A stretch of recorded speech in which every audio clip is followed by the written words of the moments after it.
कानी बहू। किशोरी लाल जी के बेटे राघव की शादी की बात जगह जगह चल रही थी, लेकिन किशोरी लाल जी को कोई लड़की पसंद ही नहीं आती थी। और उसकी एक ही वजह थी, किशोरी लाल जी का लालची होना। उनको लड़के वालों से मोटा दहेज चाहिए था और इसी चक्कर में एक दिन वो एक बहुत पैसे वाले के घर अपने बेटे का रिश्ता लेकर पहुंचे। उस आदमी का नाम था ओम प्रकाश।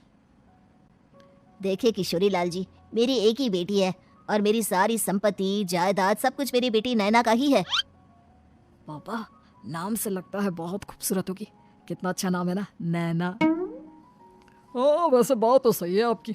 अब इतना पैसा है, जमीन जायदाद है, इकलौती बेटी, आप भी क्या करेंगे? सब कुछ उसे ही देंगे ना। बिल्कुल ठीक पहचाना आपने। बस बेटी की शादी और सारी जायदाद उसके नाम। पापा, बिना देखे हाँ कर दीजिए ना। इतना अच्छा रिश्ता फिर कहाँ मिलेगा? माला माल हो जाएंगे हम। मैं अपनी बेटी को बुलाता हूँ। अरे नहीं नहीं नहीं नहीं, आपकी बेटी का नाम नैना है, सुनकर ही लगता है बहुत सुंदर होगी। रहने दीजिए अंकल, मैं तो आपकी बेटी के नाम से इतना खुश हो गया हूँ कि उसे बिना देखे शादी करने को तैयार हूँ। अब तो मैं उसका चेहरा सीधे शादी के बाद ही देखूंगा। और इस तरह राघव नैना का चेहरा नहीं देखता और उससे शादी कर लेता है। शादी के बाद अपनी सुहाग रात पर जब राघव नैना का घूंघट उठाकर देखता है तो नैना की आंखें बंद थी। कितनी खूबसूरत हो तुम नैना, जरा अपनी आंखें खोलकर मेरी तरफ देखो तो सही। नहीं, मुझे शर्म आती है। अरे मैंने तुम्हें शादी से पहले भी नहीं देखा, और अब अगर तुम आंखें खोलकर मुझे देखोगी भी नहीं तो मुझे अच्छा कैसे लगेगा? इससे पहले कि नैना अपनी आंखें खोलकर राघव की तरफ देखती, अचानक से लाइट चली गई और राघव नैना को पूरी तरह से देख भी नहीं पाया। अगली सुबह नैना राघव के लिए नाश्ता बनाकर लेकर आई। अरे ये क्या, आधा पराठा सेका हुआ है और आधा बिल्कुल कच्चा। ये तुमने क्या किया नैना? बहू, तुमने क्या आधा पराठा तवे से नीचे लटका कर रखा था, जो आधा सिका है और आधा कच्चा? मुझे जितना दिखेगा उतना ही तो सीखूंगी ना पापा जी। जहाँ जहाँ मुझे नजर आ रहा था वहाँ मैंने सीख लिया, जहाँ जहाँ नहीं दिखा वहाँ कच्चा रह गया होगा। इसका क्या मतलब है? ये कैसा मजाक कर रही है तुम? अरे बहू, तुमने इतना लंबा घूंघट क्यों लगाया हुआ है? देखो, हमारे घर में बहुओं को बेटी की तरह रखा जाता है, और फिर तुम तो इतना सारा माल लेकर आई हो। देखो, ये घूंघट डाल कर रखने की कोई जरूरत नहीं है। हाँ नैना, पापा जी ठीक कह रहा है, तुम तो आराम से रहो, अपना ही घर समझो। नैना अचानक से अपना घूंघट उठा लेती है।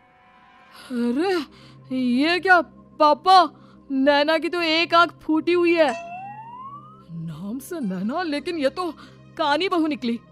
मेरे साथ धोखा हुआ है, धोखा। बिना दिखाए अपनी कानी लड़की मेरे संग ब्याह दी।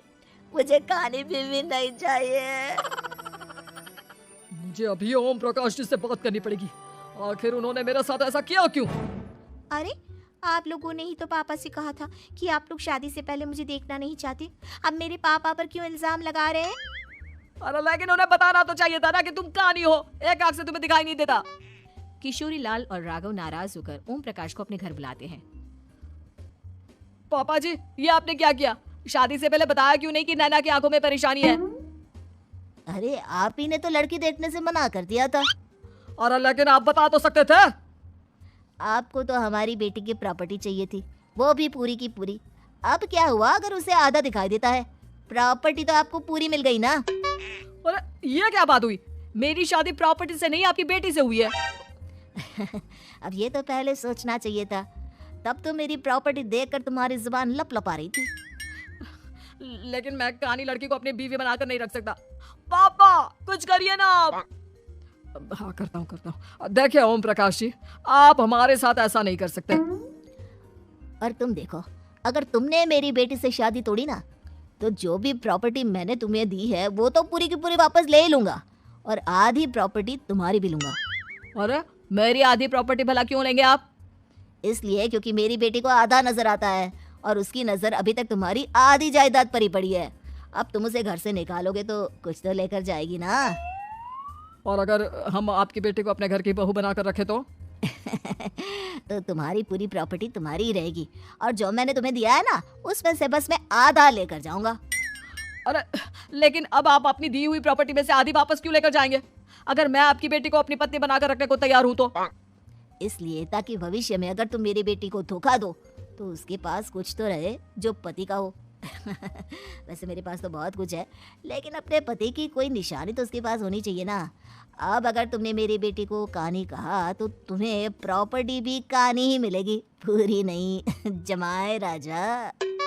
किशोरी लाल और राघव समझ चुके थे कि वो बुरी तरह फंस चुके हैं और अब उनके पास वहां से निकलने का कोई चारा नहीं है। अब समझ में आया ना, लालच बुरी बला होती है। एक तो तुम्हें प्रॉपर्टी मिली, ऊपर से बीवी मिली, उसमें तुम्हें नखरे भी दिखाने हैं। आए बड़े, चुपचाप बैठो दोनों। कुछ दिनों के बाद नैना राघव की कार लेकर बाजार घूमने निकलती है और जब कार लेकर वापस आती है, अरे ये क्या, एक तरफ से मेरी गाड़ी पूरी खराब हो चुकी है। लगता है तुमने मेरी गाड़ी को किसी दूसरी गाड़ी के साथ एक्सीडेंट किया है। अरे अरे कितना बड़ा नुकसान कर दिया तुमने बहू। वो क्या है ना पापा जी, मुझे एक आंख से दिखाई नहीं दे रहा था, सामने से गाड़ी आ रही थी। मुझे तो सिर्फ आधा ही दिखाई दिया और वो गाड़ी मेरी कार से रगड़ते हुए निकल गई। अब मैं क्या करूं बताओ? अब इसे ठीक कराने के पैसे कौन देगा, तुम्हारे पापा? तुमने मुझसे इस तरह से बात की? अभी रुको। नैना राघव की शिकायत ओम प्रकाश को कर देती है। देखो राघव, अब जो मेरी आधी प्रॉपर्टी तुम्हारे पास थी ना, उसमें से आधी और मैं लेकर जाऊंगा, क्योंकि तुमने मेरी बेटी को डांटा। अरे नहीं नहीं पापा जी, गलती हो गई, माफ कर दो। गलती की तो कोई गुंजाइश ही नहीं। अगली बार मेरी बेटी को डांटा तो बची हुई आधी में से आधी और ले जाऊंगा।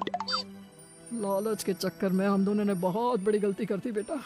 एक तो तुम्हें कानी बहू मिली और ऊपर से जो माल मिला वो भी काना।